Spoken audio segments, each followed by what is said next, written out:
Voces que forman parte de la noticia. Como lo habíamos adelantado justamente en los micrófonos, la siguiente semana comenzará la Feria Internacional del Libro en su 9ª edición. Hace solamente un mes los organizadores nos adelantaban que íbamos a tener estrellas de calibre internacional, entre esos 10 invitados. Entre ellos está nuestro invitado del día de hoy, que se trata de Andrés Neumann, un destacado escritor. Nacido en Buenos Aires, pero radicado hace mucho tiempo en España. Y hoy lo tenemos en los micrófonos de Así Amaneció. Muy buenos días, Andrés. Hola, muy buenos días. Un gusto saludarte y muchas gracias por la invitación. Andrés, ¿cómo te sientes al ser parte de esa 9ª edición de la Feria Internacional del Libro aquí en Guayaquil? Bueno, muy contento porque aparte de la distancia geográfica, en mi caso...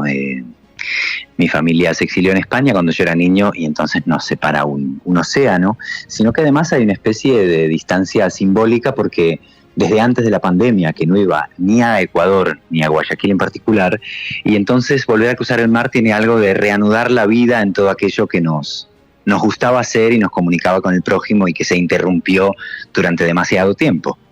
Abordaste un poco ya de tus primeros años, hablabas de tu infancia. ¿Podemos abordar un poco de tus primeras memorias en torno a la lectura y la escritura? Sí, por supuesto. Creo que, y ahora que tengo un hijo pequeño en casa lo estoy comprobando, antes del gusto por la literatura, la lectura o los libros, que sigue siendo... quizá más que nunca, un cimiento fundamental para el desarrollo de las emociones y de la conciencia, hay como un interés primigenio por la palabra misma, ¿no? Hay en muchas personas un gozo verbal, que es lo que yo sentía de niño. Me interesaban mucho dos cosas, las pelotas y las palabras, y me dediqué a ellas lo mejor que pude, y me temo que tuve más suerte con las palabras que con la pelota. ¿Y esto de la pelota tiene que ver mucho con lo argentino? Y me imagino que sí, ¿no? Contar historias y jugar a la pelota son dos de las tradiciones argentinas. Hay otras más siniestras, pero esas digamos que en principio son lindas. Y además, bueno, una pelota es algo redondo y gozoso, y muchas palabras tienen eso, ¿no? Esa misma velocidad, esa misma agilidad y esa especie de también de don compartible, ¿no? Como que una pelota es algo con lo que se puede jugar a solas, pero termina generando una comunidad y se disfruta en equipo. Y con el lenguaje fui descubriendo que pasaba algo parecido, que lo que creemos que pertenece al orden de nuestra intimidad, de nuestros sentimientos más recónditos, de lo que pasa dentro de nuestra cabeza, se convierte en una herramienta poderosísima y muy conmovedora para compartir con los demás. Para poner un contexto a nuestros oyentes, algunos de los títulos de esos libros son Hablar solos, Hacerse el muerto, Fractura, en donde abordas temáticas que giran en torno justamente al ser humano y la interacción de él con otros núcleos, ¿no? ¿Qué te llevó a escribir sobre este tipo de temáticas? Creo que los temas llegan de manera intuitiva o un poco casual. No es que, al menos cuando se trata de un libro de ficción, no es que uno diga, voy a escribir un libro sobre las migraciones en Argentina del siglo XX, y entonces apareció una vez Argentina. O uno no dice tampoco, voy a escribir sobre los cuidados de nuestros seres queridos, sobre cómo sufren quienes acompañan a los que sufren una enfermedad, y entonces sale a Hablar solos, que es por cierto la última novela a la que fui a Ecuador hace ya bastantes años. O ahora en los últimos libros, no digo voy a escribir sobre contra Photoshop y sale Anatomía Sensible, o sobre las nuevas paternidades y sale Umbilical, sino que vas pensando en lo que te sucede y en lo que te interesa, o se te van ocurriendo ideas, o incluso a veces literalmente sueñas cosas que se van configurando en forma de historia, y cuando te quieres dar cuenta esas historias te registran preocupaciones que se pueden formular de manera más abstracta o tematizar. Pero a mí me gusta mantener cierta condición intuitiva a la hora de decidir escribir un libro, porque siento que mucho mejores o más profundas que nuestras intenciones son nuestras pulsiones. De hecho, vivimos en la contradicción, ¿no? Decimos una cosa y hacemos otra. deseamos ciertas cosas y no hacemos lo necesario para conseguirlas. Y esa contradicción, que no es un problema, se llama condición humana, esa contradicción para mí funciona a pleno rendimiento si en vez de obligar a los libros a hablar de ciertas cosas, dejamos que vayan hablando de lo que necesitan.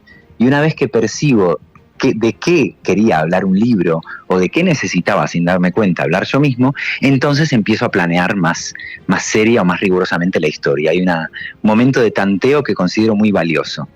Son las 8:14 y estamos conversando con Andrés Neumann, escritor hispano-argentino. Justamente hablabas de esta reconfiguración con el paso del tiempo, de lo que intuyes necesitas escribir. ¿Por qué plasmar un poco quizás de ti en lo que escribes? Bueno, ahí hay una cosa muy interesante que tiene que ver con todas las formas creativas, y en este caso la literatura, y es lo que te comentaba antes del paso de lo íntimo a lo colectivo o de lo personal a lo familiar, social, nacional, etcétera. Cuanto más escribimos de situaciones que creemos muy personales, más nos vamos comunicando con el prójimo, y eso es una cosa hermosa que se reproduce en la lectura. Te pongo un ejemplo, el libro más reciente, que me imagino que será uno de los que hablaremos en la Feria de Guayaquil, que se titula Umbilical, y que habla de la relación que he ido estableciendo con mi hijo desde que nació, y de una cuestión que es casi un tabú en nuestra tradición, que es la relación entre hombres y bebés. Todo, digamos, no solo lo biológico, sino lo cultural, lo social, lo familiar, conspira para que estemos convencidos de que los hombres no saben, no pueden o no quieren tener una relación profunda con los bebés, ¿no? Y yo empecé a escribir sobre eso porque era la situación en la que estaba en mi familia, en mi casa, en mi vida, y eran emociones que iba sintiendo casi secretamente, y ni siquiera pensaba en escribir un libro, sino solamente en tomar notas con las que comunicarme con mi hijo, hacerle una especie de regalo natal a mi hijo. Bueno, pasaba un año, pasaron 2 años, y cuando empecé a compartir esos textos que se convirtieron en el librito umbilical a mis seres queridos, a personas próximas, empecé a darme cuenta de que ahí había una conversación preciosa y en cierto modo muy necesaria en las familias, entre los hombres en particular, entre gente que ha tenido experiencias de crianza, de paternidad diferentes, y que no tienen una comunidad con la que hablar de eso. Entonces, ese paso de lo personal a lo colectivo muchas veces se llama literatura, y me parece que para que el texto funcione y suene con honestidad, no hay que apresurarse en sentir voy a hablarle al mundo, voy a hablarle a mi comunidad, porque se cae en la grandilocuencia, en los libros programáticos que muchas veces son como tramposos. Lo lindo es cuando descubrimos que eso que nos obsesionaba en secreto pertenece a un colectivo. Y ahí me interesa mucho cómo de repente descubres que eso se puede compartir con el prójimo. Justamente en este libro tú das una entrevista en el que dices que nace como una idea de no estar solamente como espectador, sino involucrarte en el proceso de Umbilical, ¿no? ¿No te sientes un poco expuesto en este libro? Sí, por supuesto, y la parte de sentirse expuesto y vulnerable me parece que es parte de los aprendizajes de la vida en general y de la escritura en particular. Si te incomoda la exposición o la vulnerabilidad de la mirada ajena, no es la literatura el mejor de los trabajos, ¿no? A la hora de publicar, a la hora de escribir, sí, por suerte hay una especie como de soledad o de impunidad maravillosa, porque se acaba cuando entra la mirada ajena, y ahí pasa lo que decía Chesterton tan sabiamente: si dices lo que quieres, también escucharás lo que no quieres.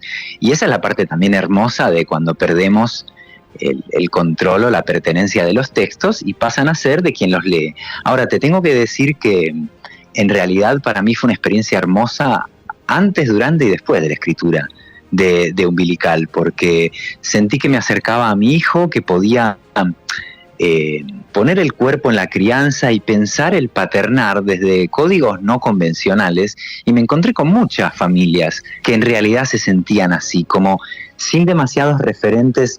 Me refiero en la literatura, en la ficción, en el arte. Hay, digamos, como libros, no sé, didácticos o de pediatría o de psicología, pero a mí no me interesaba enfocarlo así.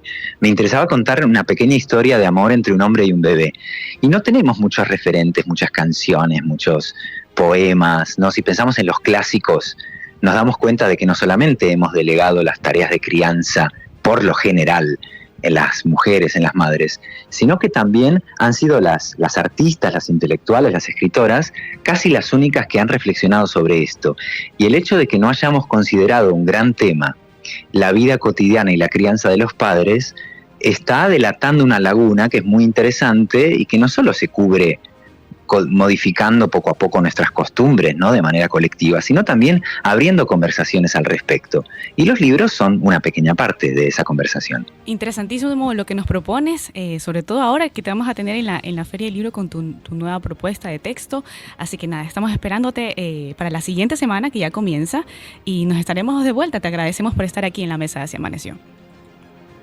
No, ha sido un placer. Muchas gracias a ustedes por la invitación y la escucha. Y bueno, nos vemos los días 21 y 22 de septiembre en la FIL de Guayaquil y en general todos los días que dure este evento, que me pone muy contento, que continúe y que crezca. Fue Andrés Neumann, escritor hispano-argentino.